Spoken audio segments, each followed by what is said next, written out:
This is Warren County's premier alternative radio station, KSTM, Simpson College, Indianola, Iowa. The new Storm Radio, 88.9. Hello and welcome back to A Dorm Divided on 88.9 KSTM The Storm. I'm Jake Brend, Aaron Price with me again today. How are you doing, Aaron? It's been a long, stressful day, as some people might know. Some Wi-Fi's been on and off past few days over the weekend. It was starting to work yesterday, and then they had to reset everyone's stuff, and so you had people coming in and out of the IT room trying to reset their passwords, and it was just a hassle, and it was so chaotic. But finally, I think they figured it out. Yeah, it hasn't been fun, but I got mine figured out this morning, and it's been working ever since, so I hope it continues. Watched the Simpson men's soccer team tie with Central in the morning. The women are playing right now. I don't have an update on that score. But other than that, yeah, it's just a pretty standard week here at Simpson. On Monday, the NCAA Division I men's basketball tournament wrapped up. We saw Baylor destroy Gonzaga, which I didn't think Baylor was going to win. I thought I was more optimistic about their chances than most people were. But Aaron, what was your reaction to seeing Baylor run Gonzaga out of the gym? Yeah, I was not expecting that. I thought this was going to be one of the best games that we've seen in a college basketball national championship, like the one we saw with UNC and Villanova. I thought it was going to be one of those games. But from the jump, Baylor just got hot right away and pretty much never lost their 10-point lead. They just were kind of right there. They got up to 20 points. Gonzaga cuts it back to 10 at half, and then you don't see Gonzaga really just get into a rhythm like they normally do. Baylor was just bigger and stronger than them and out-rebounded them tremendously. And, if Baylor doesn't get COVID, I think they're maybe possibly go undefeated. And then a lot of people brackets change because, Baylor's undefeated, Gonzaga's undefeated. Who would you pick? So, this was I was definitely surprised seeing this, but hats off to Baylor. Gonzaga had a tremendous run. We can never forget about that. But overall, I'm kind of disappointed because I wanted to see a little bit of a better game. Yeah, Aaron and I were watching it at Brickhouse Tavern with two other people, and Baylor got off to that quick 9-0 run.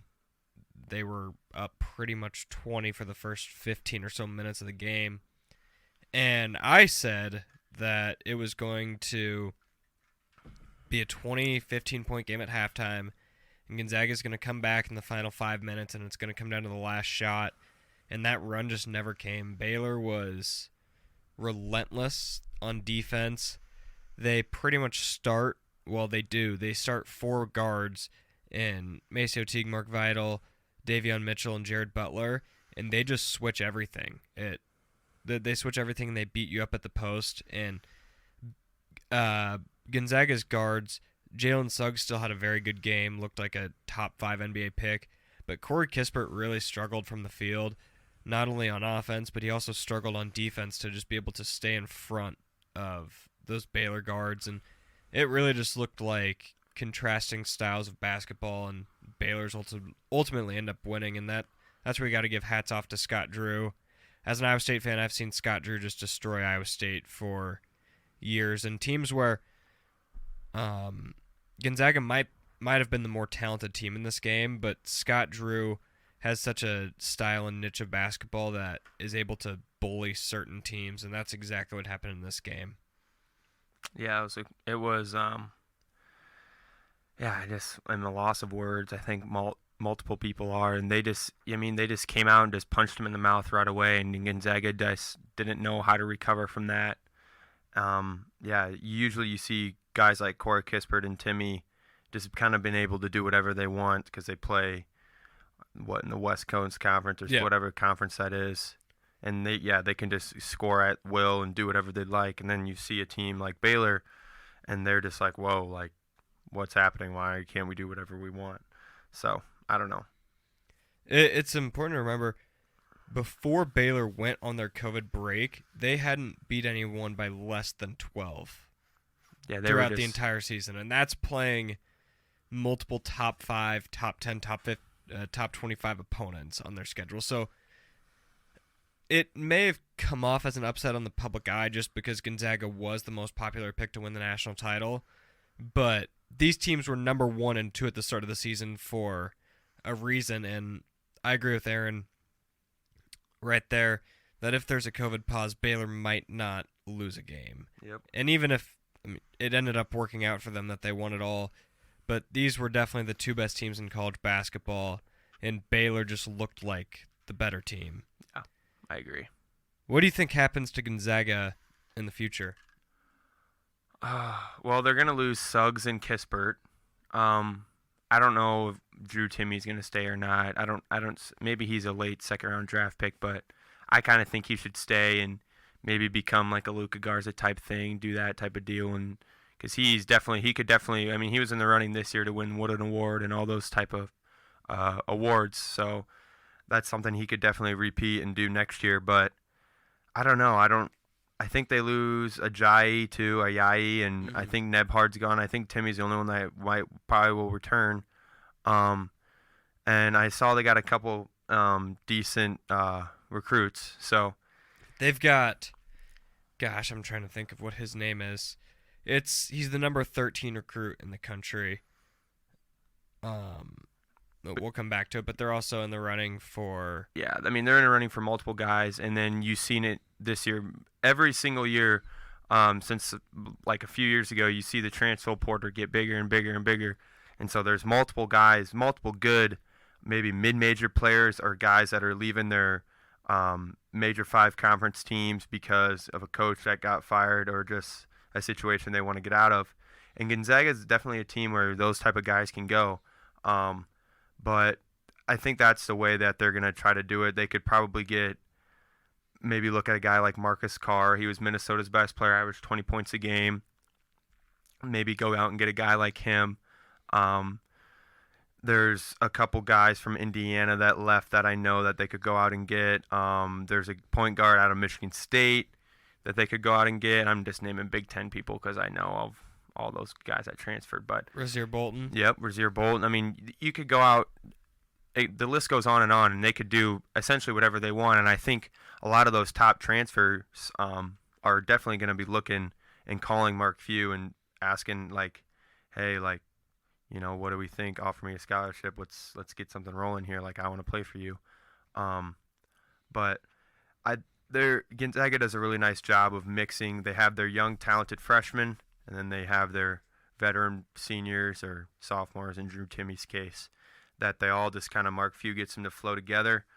And yeah, that's something that they're definitely gonna have to figure something out, but I'm not too worried about it. Yeah, so Nebhard is most likely back. He's going to test the waters, but if I had to guess, he'll get a second-round grade and come back to school. I would say the same as Timmy, just because if he comes back, he's immediately the Wooden Award favorite. Yeah. So that right there is a very solid young core.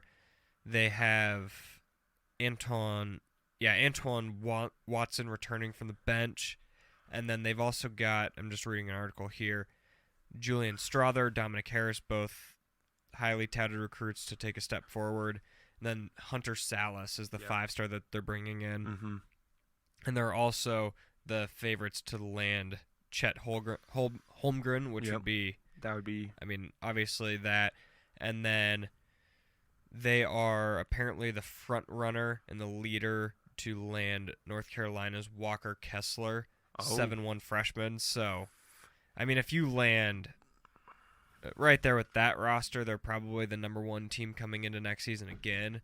And even if they don't get all those guys, they're still going to dominate the West Coast Conference, and they're still going to be a top 5 team. So, Another team that we saw really make a rise this March that we didn't see coming was UCLA. What were your thoughts on just seeing UCLA's run, and what do you think they can do to just go into the future as the Pac-12 kind of looks for that team just to take over? Because obviously Oregon's always in the tournament, almost always in the Sweet 16, but they still have yet that team that could be a national championship contender. Do you think UCLA can get there?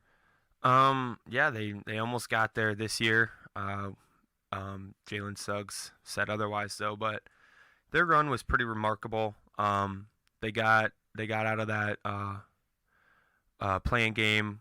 That was a good game. They got out of that in overtime, I think, against Michigan State. And then I thought they had a very favorable matchup against BYU. I didn't think BYU had that strong of a team. And then you see Albion Christian upset Texas, so then now they're playing a 14 seed and they blow them out. And then when I was shocked, when I was like, okay, this team's legit, is when they beat Bama in the Sweet 16, because I thought Bama was really good. And that's when you see this Johnny Jusek guys and Hami, I think, or Jamie Marquez or Hami or not. Yeah, Marquez. Yami Marquez. Yeah. Yami Yaquez. Yeah, Yep. Yami Yaquez. You see those two guys that, no one's probably ever even heard of come out and play spectacular basketball. They can take anyone one-on-one. They have a tremendous point guard in Tiger Campbell. He's a great facilitator. He gets the offense rolling, and he can make a big shot here and there too. And I think Yaquez is a senior. I think he's the one that'll go. And then Campbell and Juseg are both sophomores. So they got if those guys tend to stay, they got it. They got most of their guys returning. They have a great coach. I'm not sure what kind of recruits they're getting, but usually UCLA They recruit well. Yeah, they get good recruits, good young freshmen. So if that's something they can continue to do, you'll definitely hear more of them in the future.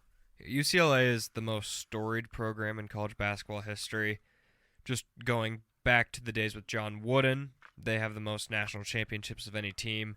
But they've kind of taken a back step, especially this century, with Steve Alford in charge, who we both know is not the best coach. No. He kind of jumbled over Iowa when he was there in his time.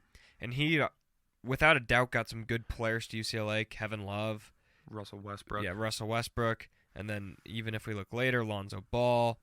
Zach LaVine. Yeah, Zach LaVine. There's so many guys, but they were just never really able to put together a run in March, let alone that many trips to the tournament. I remember they went to the Elite Eight with Lonzo, where Yep. they lost to De'Aaron Fox, which was an awesome game. Yep. But Mike Cronin is a much higher level coach than that, so I think UCLA is kind of here to stay again. Yeah, they're trending in the right direction. I think they got the right guy leading the helm. So, yeah. And I think that this is one of those situations we have to be careful, where it could just be them catching lightning in a bottle and making a huge run, and then we make a big deal. UCLA's back, kind of like people do in college football with Texas or with USC. If they have the year USC won the Rose Bowl, everyone was like, oh my gosh, USC might win the national championship next year. Yeah. They're finally back, and then they were an 8-4 team. So it'll be interesting to see what UCLA team shows up next year, because there was one that lost 4 in a row, I think, to end the season leading into Selection Sunday. So that team could show up, or the team that nearly pulled off the biggest upset in probably NCAA tournament history Yeah. over Gonzaga. But that game was, without a doubt, the game of the tournament. Yeah. I think I don't even think it's close. Uh-huh. Jalen Suggs that was the first actual buzzer beater of the entire tournament, if I believe correctly. I think the first game, Florida and Virginia Tech. First game-winning buzzer beater. I Yeah, should say. game-winning buzzer Yep. beater. That was the first one. Yeah, because there were several that sent a game into overtime. Mhm. I remember. But yeah, that game was incredible. What else are we missing for Final Four, Elite Eight? The Baylor-Houston game wasn't too much. Yeah, I was gonna. It was a blowout, pretty much. We got back from tennis. I guess you went home. Yeah. But we got back from tennis. I turned the game on, and it was already a 20-point game. So I didn't watch any of it. Mhm. But yeah, it was overall just a surprise to see Baylor win by that much, and it was Yeah. disappointing. Yeah. I was happy. I've got a good friend, Joe Goodman, who is a Baylor fan, lifelong Baylor fan, so I was happy for them. But I was overall just kind of upset that we got a 16-point championship game. I was Yeah. hoping we'd get something like Villanova North Carolina from 3 years back, which Yeah, a is couple years still back. the best game of basketball I've ever watched. Yep. But we didn't get that. And some other college basketball news. Did you see that Arizona fired Sean Miller this morning? I did see that, and I saw Drake's Sixth Man of the Year. Yesufu committed to Kansas. He's gonna be a tough one there. Good luck with him. He's gonna kill Iowa State. Yep. So More news.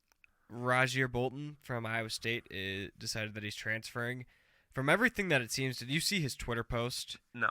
His Twitter post was, unfortunately, all decisions aren't mine to be made.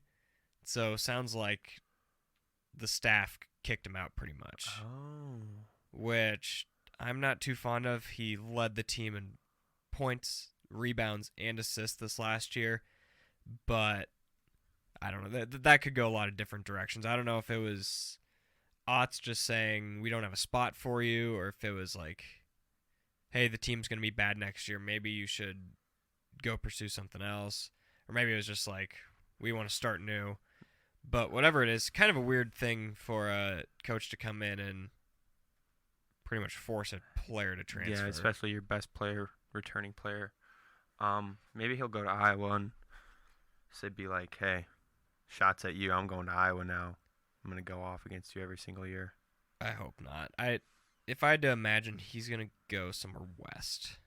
I think that would be my guess. Who knows? But, I mean, it's also hard to judge a guy that leads a team in points, rebounds, and assists on a bad team like that, because one could make the argument that if you put him around a bunch of good players, his stats are going to go down. But you could also make the argument that if you put him around good players, maybe his assists go way up. Yeah. Because he is a really good passer, but frankly, Iowa State didn't really have guys who could capitalize and make the shots this season. So it'll be interesting to see where he lands. But with that, I think we're going to take a break, and we're going to come back after wrapping up March Madness and talk about the Chicago Cubs, the only team that Aaron and I agree on that we both love. But until then, we're going to take a break and play a quick song. And we are back. This is a dorm divided on 88.9 KSTM The Storm. And kind of lost in translation the last few weeks was opening day. That I love opening day, but it's something that always just slips my mind with March Madness going on. So we haven't really talked any baseball yet on this show, and it's time to talk about the Cubs. And Aaron and I both have very different viewpoints on the Cubs. I tend to be pessimistic and hopeful, but also not expecting anything. Aaron likes to think that they're going all the way. Yep, I expect them to have a big year every single year because they have all these good players, and I think they have a good manager. So I don't see why they shouldn't be getting first in the division like every single year. But especially this year with guys having to re-sign like Rizzo, Bryan, and Baez, they're going to need to have big years so they can get paid. Contract year. Yeah, so I'm just expecting kind of big things out of them.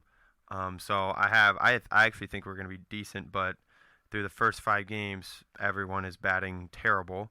Jock Peterson, who had a spectacular spring, has not even had a hit yet. Chris Bryant's the only one batting in the 200s, so it's off to a bad start. But on a positive note, every single starting pitcher I thought is pitched well in the first. I mean, Hendricks struggled, but he's pitching well today. So that's good. I thought our pitching was going to be terrible, and would be the reason. And our bullpen's been well too. So if they keep that up, we'll be in contention for sure. But gonna have to start hitting the baseball. Yeah, that's always been the Cubs' problem. Even in 2016, when they had one of the best offensive seasons in the history of the MLB, they really rely on the long ball a lot. So they swing big, they swing for the fences, and in the regular season that tends to even itself out. You either teams that do that either end up being really good or really bad. Well, in 2016 the Cubs ended up being really good, but when you got in the playoffs, you look at the LA series, they were down 2-1 and they were trailing like 3-0 in the 4th inning, and they hadn't had a hit since like the 4th inning of the game before that. So the Cubs really do get in spells like that where they just can't hit the ball, and they're kind of in that right now. But I think it's encouraging that the pitching staff showed up. Everyone pretty much but Hendricks, and honestly, I'm fine with Hendricks not showing up opening day because I know that he's always been a slow starter. He always tends to hover like around a 3.5. Yeah. And then in June, you just see a steady decline all the way through September, and he'll end up at like a 2.6 pretty much every year. So I wasn't too worried about Hendricks. Arrieta coming into the season, I was iffy about just because even in his prime, he was a little inconsistent, a little wild sometimes, likes to walk a lot of guys. And now he's a couple years removed from that, coming back, and he had a really good debut, struck out 5, which I thought was encouraging. And then Trevor Williams, I thought, had the most impressive debut of any Cub so far. He threw 6 innings, 2 hits, 2 earned runs, and struck out 6.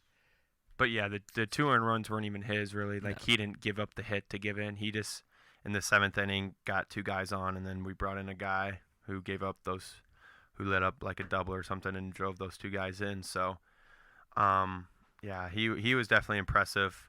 I did not expect that out of him, and I don't think Alizé pitched bad either. He actually gave up a 3-run home run, but on the pitch before, there was a controversial strike, and that could have gone either way. Next pitch gives up a home run, so I don't know. Pitching is something that I think in baseball you either have it or you don't, and that's just kind of how it is all year. Like, you see starters have bad games, but if you have like good pitchers, like usually they tend to pitch well all year because it's just a confidence thing. Hitting comes and goes. Like, that's just how baseball is. You're in slumps, you're hot. I mean, it just is up and down. So that's something that comes and goes. But pitching is very important, where it's either usually throughout a season you either got it or you don't, and then sometimes you just see maybe a few bad starts here and there. So let's look ahead to, let's pretend that it's October and the season's over, and let's say that the Cubs went 81-81. How do you think that happened? We'll do hypothetically, so like they went 81-81, missed the playoffs, and then we'll do another one like they went 93-70 or whatever, or 92-70 and made the playoffs. What do you think would have to happen for them to go just 500 and miss the playoffs by probably 3 or 4 games?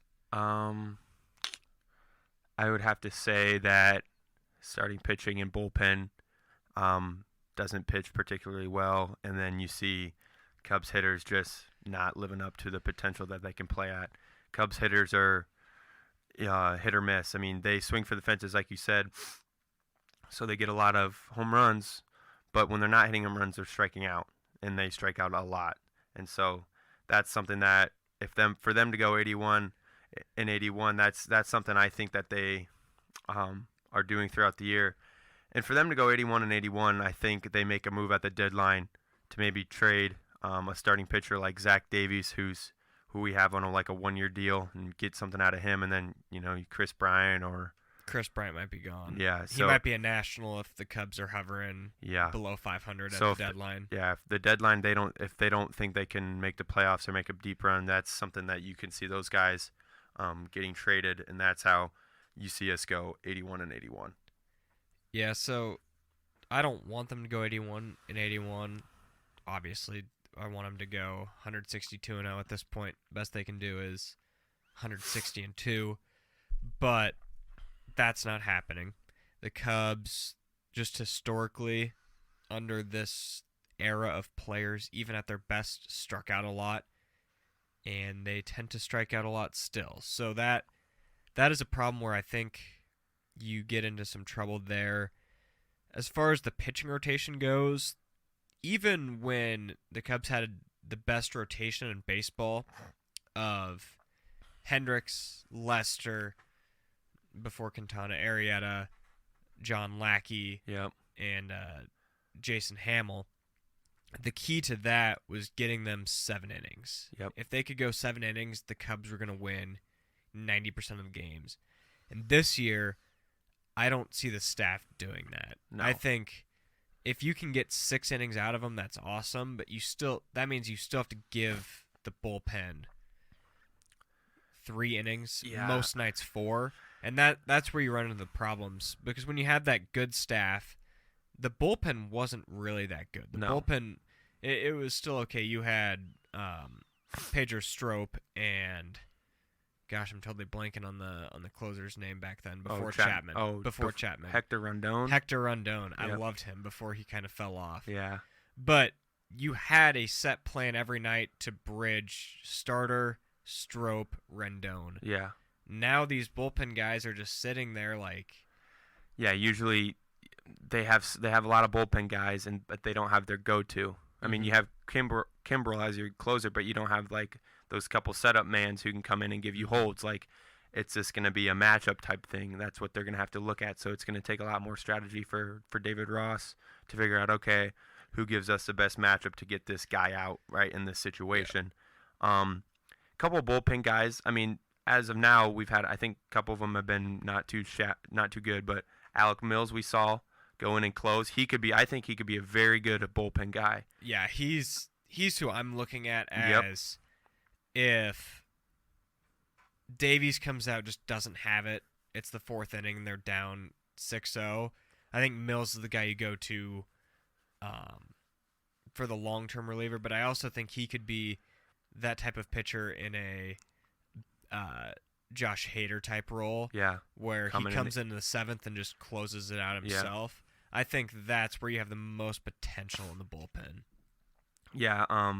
As it's looking like right now, we have this lefty who's pitching very well. His name's Andrew Chafin. Mm-hmm. Got him. I know he's played on the Diamondbacks. He's played on a couple teams. He's been a decent lefty reliever. But he's, I think, faced 7 batters and struck out 6 of them. So he's coming out. If he's very good, that's a very good thing for us. I mean, he's a good lefty, has decent stuff. Just, is getting older, and we signed him on a cheap contract. So if he is pitching well, that's a good 7th, maybe 8th inning guy. And then you see us go to Mills or Rowan Wick, who's had a good past couple years. He's hurt right now. And then Kimbrel, if he can get back to his old self somehow. In closing situations, that would be ideal. And he's looked good this year. He has, too. yeah. So they're all looking good. Obviously, we're in the first 5 games, but I just think we have so many veteran pitchers on our team that they're all going to be decent enough where it just is going to be hitting. The hitting's just going to have to pick it up, and that's just how I think we're going to have to win our games. Yeah. So on the flip side, if we look at it from the perspective of, the Cubs went 92-60. They won the NL Central by 5 games. How do you think they do it? And I think we already touched on it. Is this hitting again? I mean, I think hitting's the thing, is the wild card. That's like, what's the word I'm looking for? The dark horse, or like something that if they're either going to win it for us or they're going to lose it for us. Because I think we have consistent pitchers. Like, we're not like what we used to be in 2016, where Hendricks come out and could pitch a complete game shutout. Yeah, like any 4 of those guys in 2016 could come out and realistically go 7 innings. Yeah, at least 7 innings, maybe 1 run, 0 runs. Now we're looking at 6 innings, maybe 1 or 2 runs, maybe 3. Just getting quality starts almost every start, and that's something I would be content with. If we're getting 6 innings out of our starters and they're only giving up 3 to 4 runs, and then we bring it into the bullpen, well, our hitting needs to get 5 to 6 runs at that time, and give the bullpen some leeway. I see us having a lot of close games. I hope, and that's the way I would like it to be. I want us to be in every single game, and we have been so far. But as long as we don't see, I'm okay with a blowout if we're coming out on the winning side. But yeah, it's gonna take hitting. That's just how it's gonna be. Maybe we get. I'm also banking on a couple prospects that could come up and maybe figure their stuff out, like Horner. Or Horner's not really a prospect anymore, but he got sent down to AAA, and maybe he can pick up his confidence and come up and be an everyday second baseman. Got a couple pitchers that are in Triple and AA that we're trying to work out, and so it's going to take a lot. It's going to be a tough task, but it's something they can definitely do, and it's something they've done before. It's depressing just to talk about it, because we talk about someone like Nico Horner coming up, but I remember back to 2015 when it was trying to predict the order in which Chris Bryant, Javier Baez, Addison Russell, Wilson Contreras, Yep. Kyle Schwarber, Albert Almora, like, what's the order they come up in? And now it's just kind of like there's not really much in the farm, and the core's getting older, and you hope that they have one more run left in them, but Yep. you're not really sure. But if we're talking about them doing well, I think it comes back to Baez, Bryant, Rizzo, Contreras, Hayward, Happ. Those guys all have to hit 250. Mm-hmm. That's At just how it least. has That's to a be. baseline. If they're not at 250, the offense is not going to work. Yep. They all have to be there, and then you need guys like Hayward, you need guys like Peterson, you need guys like Bodie, and even Sogard to step up in clutch situations and knock in RBIs in close games. Because the Cubs always, even when they were at their best, even when they were winning a World Series, struggled with clutch hitting and were one of the worst clutch hitting teams in the league. And Chris Bryant, since entering the league, has been one of the worst clutch hitting players in the league. Yep. So that's an area where if the Cubs are not hitting in clutch situations, they're leaving men on base, and they're hitting for low averages, they just statistically are not going to win the amount of baseball games that they need to win the division. Fortunately, the NL Central is awful. The Cardinals are probably the second best team, and they are not very good. The Reds are maybe the first. I think the Cubs, Reds, Cardinals are pretty interchangeable 1 through 3, and none of those teams are making a World Series. Yep. That's just fairly obvious. Yep. So the cards aren't stacked against any of these teams. They can all make the playoffs, and the Cubs have the roster to do it. Baez, Bryant, Rizzo, Contreras, Hayward, and I believe even Peterson are all-stars. That's, at one point or another, not too far removed from their prime. You have 6 guys who were all-stars within the last 4 years. Yep. And that's the hopeful thing is that maybe they can get there again. Maybe not in such a like big form, but like just be a smaller form of themselves that they used to be, and just have decent averages and get on base. Like, you don't have to hit home runs. Obviously, that's something that we want, but you don't have to do it. Like 20 to 25 home runs is fine. Like, that's okay as long as you're batting 280. Like 280, 20 to 25 home runs. And that's something that I don't think anyone will do, except for the one I would trust the most would be Rizzo, just because he's been consistent with it all year. You've never seen him. He's always a slow starter, yes, too. and he always starts out slow, and you never see him hit a lot of home runs. But he gets a lot of RBIs, and he bats 270 with almost a 400 on base percentage because he walks and gets hit so many times. Yep. So he's a consistent one that I usually don't worry about. I really worry about Baez and Bryant, because Baez is he's crazy. He needs fans to help him out. He's a spectacular player, but he swings at pretty much anything. And there was a time where he wasn't swinging at that stuff anymore. And now watching him again these first 5 games, he's swinging at stuff that he's going back to his rookie self. Yep. And it's sad to see, but you know, he's done it before. He was almost an MVP. I think he can get back to close to himself. He just needs to figure out a few things with his swing, and then, but yeah, those big 3, Bryant, Rizzo, and Baez, it's going to depend on them. And you look at someone like Wilson Contreras, too, who has been a top 5 hitting catcher for, I guess, since he entered the league. I'd say day 1 as a rookie, he was a top 5 hitting catcher, and he didn't really produce last year either. Granted, it was a 60-game season, so it's really hard to judge, but he hasn't done much yet. Jock Peterson, as you said, has yet to record a hit. So it's really just going to come up to these guys stepping up. And as I look at the formula for Cubs' success, 2017, although they didn't win a World Series, was still a successful season. Yeah. I'd say 2015 through 17 were all 3 successes. And what would generally happen is you had a lot of guys who would be able to get on base. Pretty much 5 or 6 out of the 9 guys in the lineup. And then you would just have a guy get stupid hot. Yeah. And that's where they won their games. Do you remember that June where Ian Happ was hitting like 550 with like 12 home runs? Mm-hmm.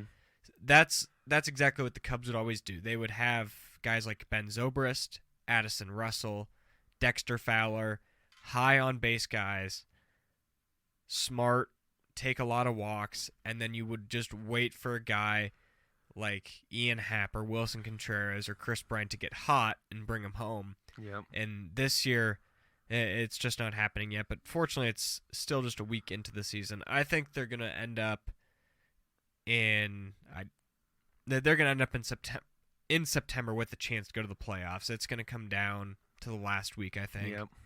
Which is fine. In my opinion, is better than being out of it, you know, in September. You want to be in the race in September, and hopefully they get off to an early start and get in first place and just kind of keep that lead. And you know, kind of I'm hoping not to see what we saw in 2019 where they had that lead the whole time, and then you see they have multiple games with the Cardinals and they lose all those games and don't make the playoffs.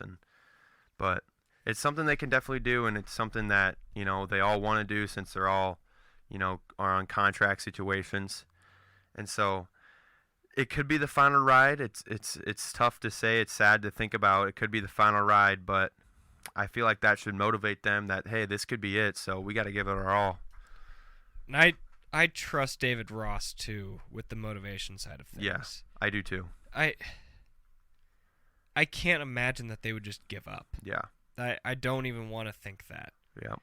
But at the same time, it hasn't worked in a long time. That the guys that produced a few years ago, they aren't producing anymore. They don't really have the same swagger. There was just a swagger to the 2016 team that even the 2017 team that won 95 games still didn't feel like they had. The 2016 team was just different. It felt like, I remember watching on opening night when Dexter Fowler ripped a double in the first inning, first pitch of the season down the right field line. And I was like, this team is going to win a lot of games. There was just something different about that team that this 2021 or even the 2020 or 2019 or 2018 team hasn't really been able to capture since. And I'm just hoping that they can get it back and make one last run, because postseason MLB runs are just the best thing ever. Yeah, I agree. Well, with that, I think we are going to take a break and come back and wrap up with some predictions and just talk about golf and the Masters. Easily one of my favorite weekends of the year. It's not March Madness, but it's in the top 3 or top 5 weekends of the year for me. Never watched golf until this, and I watch it. I watch all 4 days of the Masters, but never watch it until this. So we are going to play a song, and we will be back in about 4 minutes. Hello, and welcome back to our last 10 minutes of A Dorm Divided here on 88.9 KSTM, The Storm. It may not be for everyone, but this weekend is, without a doubt, one of my favorite weekends of the year, which is the Masters down in Augusta, Georgia. It's the most iconic golf tournament of all time. It is one of 4 golf majors on the PGA Tour, and it is just awesome TV. Aaron, I know that you weren't always a huge golf guy. When did you start getting into the Masters? It's something that, so when growing up and going in high school, elementary, middle school, all that, I would go usually to my grandma's. We'd go to church every Sunday and then have lunch at my grandma's about every Sunday. And so then obviously one Sunday every single year is the Masters final. So my grandpa would always have it on, and he's not a big golfer either, but I really started getting into it like my junior and senior year of high school, because that's when I started actually golfing. And then this last year they canceled it and then had it again. I think it was in October. I think they did the 2020 Masters. Late October, early November. Yeah, so I didn't watch any of it, I don't think. We watched pretty much the whole thing, and it was just, we were just kind of just got into it. I don't know. I guess it was just really last year that I really got into the Masters, and so now can't wait to watch it again. I know a lot of the golfers now, because sometimes I'll pay attention and see who's winning tournaments and stuff. And then it's something that I'm kind of getting prepared for when I'm 21 and, can do some legal betting. Maybe I'll put a few dollars on that. But and ever since I've been playing golf, I just have enjoyed watching and enjoyed these golfers make insane shots. But yeah, and it's fun to pay. It's a good atmosphere. It's fun to watch, and it's obviously what all golfers are pretty much preparing for their whole lives. Oh yeah, putting on the green jacket would just be quite the feeling. And I don't recall watching that much in October just because it was weird to me. Like, I've always just had the Masters as this event where right after March Madness wraps up, it's exactly what I look forward to. And in March, when it was in the middle of football season and NBA was coming up, I just found it really weird. So this is like the first real Masters for me in a while that it seems like. And I was telling Aaron this before we hopped on air. When I was in high school, like every single year, I would just have the Masters.com stream pulled up on my computer. And that Thursday and Friday, I would not pay attention in class. I would just watch golf the entire time. I'd walk around with my laptop watching it, and everyone thought I was so weird. But it's golf. Like it's the best. Yeah, it's some people just can't get it why No. it's so fun to watch, but as someone who's spent countless rounds out on the course and knows how hard it is to hit a golf ball perfectly every single time, it makes watching the Masters so much more enjoyable. It's they put in so much like strategy into every shot that they're gonna take, and like what they're gonna do with certain shots, and it's like probably one of, if not the hardest courses in the United States, let alone maybe even the world. So, yeah, it's just fun to see him play like that. It's cool. It's something that you just either like it or you don't. And when you like it, it's just like has a weird vibe to it. Like, I don't know much about golf. I never golfed in high school. This past summer is really when I started golfing a lot because I had a lot of free time on my hands. Yeah, and that's how I kind of got into it in October when they had it, and that was the first time I watched actually all 4 days, and it's fun watching these amateurs go in, and you see, I was obviously rooting for Tiger because when Tiger won it that one year, it was just like, wow, that was awesome. That was a top 5 sporting event of all time for me. Yeah, it was this is awesome. I had like chills down my spine when he won it, and that final round of the Masters in 2019 when I think Tiger was down 1 stroke on the 12th hole in Amen Corner and turned around with like 4 straight birdies, and then who was it? It was a foreign guy. Was it Hideki? Hideki might have gone in the pond, and at that point, Tiger's going into hole 16 up like 3 strokes. Yep. It's like, oh my gosh, it's going to happen. He's going to do it. He stuck it on the green on 16, and the backspin brought it back to like a foot away, and he birdied. And that was just like, if we could get a Masters moment like that, whether it be with an amateur or a veteran guy like Dustin Johnson or Justin Thomas, I'm just super excited for the tournament in general. Yeah. Who are some of your favorites? Who are some guys that you're going to be cheering for going into it? Who are some guys you think are going to win? I would have to say, well, my favorite golfer right now, just because I like just his personality and everything, is Brooks Koepka. Yeah, Brooks is awesome. Yeah, he's just a fantastic guy, and he's kind of low-key about golf, except he's like really good. Like, he says he like doesn't even practice really. He just comes out and plays. So I like him. I like Bryson DeChambeau because he just swings so hard, and it's just like he is putting all of his might into his drives, and it's just like it's an art. I'm like, he is just absolutely crushing this ball. DeChambeau, I'll cut you off. DeChambeau's leading the charge for potentially changing like how golf is played. Yeah, because they've had discussions about how to make golf harder because of guys like DeChambeau hitting it so far. So they've had talks about limiting the amount of flex you can have on a club. They've talked about maybe making the ball slightly heavier. Yeah. Because they want to be able to change the course to fit around these guys that just hit moonshots, but they don't want to change iconic courses like Augusta or like Pebble Beach because there's not much you can do to them to make them different. They're already perfect in the way they are. Mm-hmm. So I would say we've got maybe 2 3 more years of what we know golf to be, but I think they're going to make a change eventually. And Yeah. a lot of that's because guys like DeChambeau can just hit a drive 350 Yep. without a doubt. I like Xander Schauffele. He's an amateur. He's like a highly touted guy. I think he's out of Oklahoma State. Big. He's my boy. Yeah, he's good. I like Matthew Wolff. He's got a weird swing to him. His swing is just so unorthodox, and yeah, he's another young guy. Those two guys are kind of the up and coming golfers that everyone's talking about. You still got Jordan Spieth in there. He's always in the mix now. He's obviously dropped down from his miraculous season. I don't know, a few years back. 2016. Yeah, I it's think. 2016, I think. Dustin Johnson, the remaining champion, he's still golfing pretty well. You got Zach Johnson out of Iowa. So there's just all these guys you're looking at, and I know all these names are starting to be familiar. My favorite golfer growing up, just because I loved how he dressed, was Ricky Fowler. So he's always been my favorite.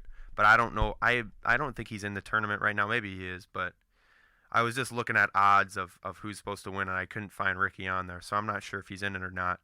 But yeah, you got your up and coming golfers, and then your old guys, and it's going to be a cool tournament. I think it's going to be a good tournament.